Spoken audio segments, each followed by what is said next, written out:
Bonjour, bonsoir, c'est Serial Series. Aujourd'hui, on va vous parler des Peaky Blinders.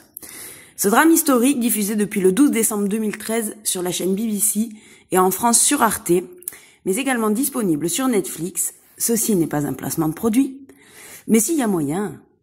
Créé par Steven Knight, non pas lui. Non, pas lui non plus.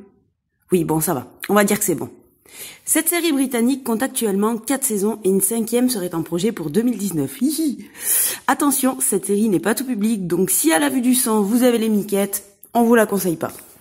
Alors, Peaky Blinders, ça parle de quoi? Birmingham, 1919. Juste après la Première Guerre mondiale, le gang familial des Shelby, dirigé par le redoutable Thomas Shelby, tient une place de choix. Leurs différentes activités rapportent pas mal, entre paris illégaux, vols et violences en tout genre, notamment à l'aide de lames de rasoir cachées dans leur casquette, d'où le nom de Peaky Blinders, qui signifie visière aveuglante. Ouais les gars, on est bilingue. Voguant entre révolutionnaires politiques, gangs ennemis ou alliés, ils devront bientôt faire face à une plus grande menace, le nouveau chef de la police, Chester Campbell. Il est envoyé par Churchill pour nettoyer la ville et retrouver une cargaison d'armes qui a mystérieusement disparu. Tout d'abord, examinons les Shelby. Thomas est le frère cadet, interprété par Cillian Murphy, connu pour ses rôles dans Inception ou plus récemment dans Dunkerque. Bien loin de son interprétation de l'épouvantail dans Batman Begins, il est le cerveau. C'est celui qui dirige, qui prend les décisions. Il est ambitieux et cherche à rendre sa famille plus riche et plus respectable. Il utilise des moyens détournés et sait tirer avantage de toutes les situations. C'est aussi celui qui trouve des solutions à chaque problème que la famille rencontre. C'est un homme torturé par le souvenir de la guerre, mais il fait preuve d'un grand sang-froid et d'une malice sans faille. Ce personnage a un grand sens des affaires et sait comment arriver à ses fins. La famille est une chose essentielle pour lui, mais attention, business is business. Arthur. Eh ben quoi? Oui. C'est le frère aîné. En théorie, il devrait être à la tête des Peaky Blinders. Mais malgré sa place légitime de leader, il est évident qu'il n'a ni les épaules ni l'intellect pour gérer la famille et ses affaires. Lui aussi, c'est un ancien soldat. Il est allé combattre en France avec son frère Thomas. Il vit avec les stigmates psychologiques que la guerre a causés. En gros, il a méchamment ramassé. Adepte de la débauche, il picole tout le temps. Il a rarement la tête sur les épaules, mais ne se fait pas prier pour jouer des poings ou de la casquette. En gros, il a bien chargé, mais bon, il est quand même plutôt courageux. John est un des frères en âge de s'occuper des affaires familiales. Il est jeune et un petit peu foufou, mais il reste malgré tout sous les ordres de Tommy. En revanche, Finn, c'est le tout petit. Il est vraiment trop jeune pour ça.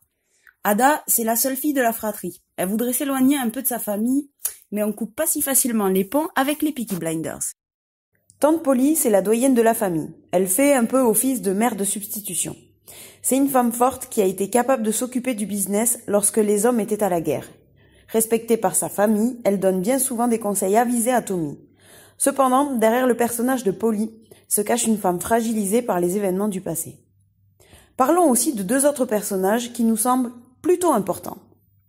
Chester Campbell, interprété par Sam Neill, ou Sam Neill, je sais pas vraiment comment on dit, connu pour son rôle dans Jurassic Park. Mais oui, vous vous souvenez, dans Jurassic Park, le gentil monsieur là, qui sauve tout le monde. Mais oui, vous vous en rappelez.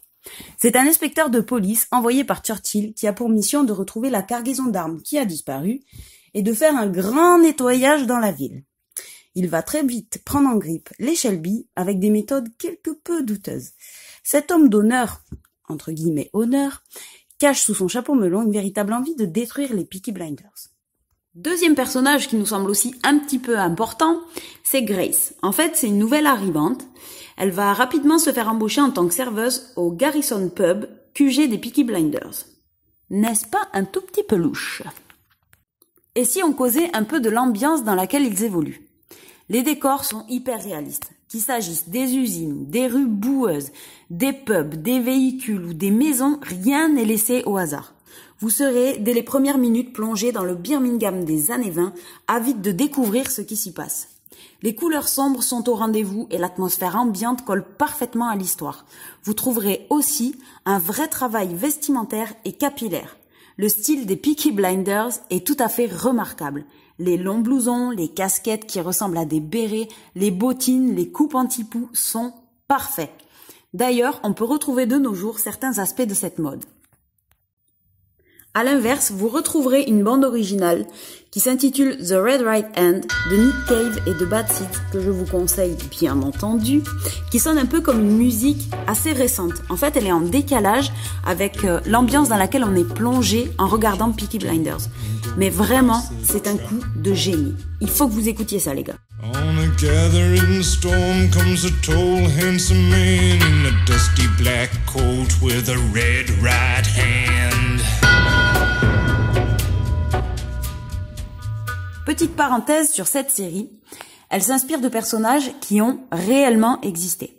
Bon, bien évidemment, on parle d'une fiction, pas d'une biographie, par conséquent, elle reflète pas fidèlement la vie de ces hommes. Cette série, en plus d'être une très bonne fiction, traite de plusieurs sujets qui sont encore d'actualité aujourd'hui. Bon, bien évidemment, il y a un décalage au niveau de l'histoire, puisque 1920, c'est pas 2017, mais on peut quand même en débattre aujourd'hui. Et ça existe encore aujourd'hui. Elle parle par exemple des séquelles de la guerre sur les hommes. Elle nous montre à quel point ça peut affecter quelqu'un, même bien après son retour à la vie entre guillemets normale.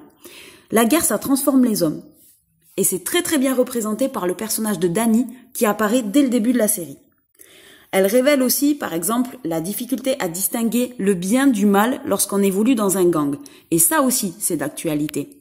Vous pourrez trouver aussi l'importance des valeurs familiales, sans oublier la condition des femmes, les addictions, la loyauté, et oui, messieurs, dames qui êtes des lovers, l'amour.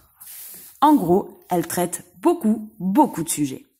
En bref, les fans de série, si vous voulez en regarder une qui envoie du bois, qui vous laisse en haleine avec des super personnages et qui évolue dans un univers assez sombre, Peaky Blinders est faite pour vous. Si cette vidéo vous a plu, n'hésitez pas à la liker, à la partager et à nous donner votre avis en commentaire. À très bientôt pour une nouvelle vidéo sur les séries bien sûr. Et en attendant, bon cassage de canapé devant les Peaky Blinders. Abonnez-vous les mecs, et comme on dit chez nous, adieu.